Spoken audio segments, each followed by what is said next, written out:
Pag-uusapan natin dito yung mga binulgar mismo ni Kai Sotto. Kumpiyansa daw siya na makakapasok siya sa NBA at gusto niya balang araw talunin nila ng gilas ang top teams in the world, kabilang na ang Team USA.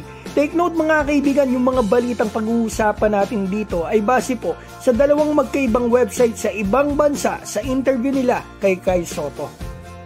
Ayon po sa article ng sports journalist na si Ben Blash ng IAG.com, nakasulat dito ang interview niya kay Kai Sotto. Ang ganda ng tanong kay Kai, what are you trying to achieve and what parts of your game are you working on specifically? Sagot ni Kai, palagi daw siyang nakafocus sa pagiging unang purong Pinoy sa NBA at magkaroon ng mahabang karir. At wala daw parte ng kanyang laro ang hindi kailangang i-develop. There will always be room for greatness. So new dunks, new shots, new plays, new defense, new teams. Greatness is a journey and takes years of hard work and resilience. Dinagdag pa ni Kai ang kanyang matinding pangarap. I also want to be the longest standing and most successful national team player for my country.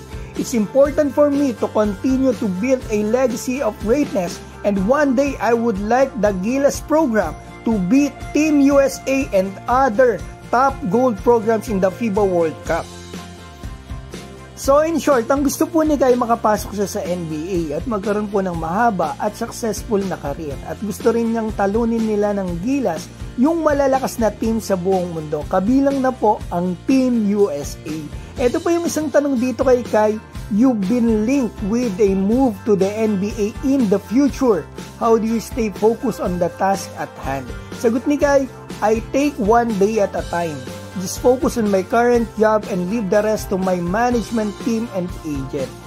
So punta na po tayo dito sa bigating website na naglabas din ng balita kay Kai, ang mismong Olympics.com pa kaibigan. Confident si Kai na makakapasok siya sa NBA. Ito yung sabi ni Kai dito sa website I have a contract back in Japan and hopefully I play well enough to be prepared for next summer. I'm going to try again to go back to the States and make it in the NBA. So preparation po ni Kai yung Koshigaya stint niya sa Japan para sa pagsubok niya muli sa NBA next year.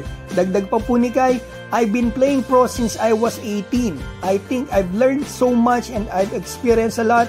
I've been through so much and that's why I'm confident that I could make it to the NBA. So confident po ang pumbato nating si Kai Sotto na makakapasok siya sa NBA nang dahil sa experiences at mga natutunan niya mula ng 18 years old pa lang siya. Ibigan target po ng kampo ni Kai makapasok si Kai sa NBA sa 2025. Sana po talaga next year makuha na natin ang NBA para sa pambato natin.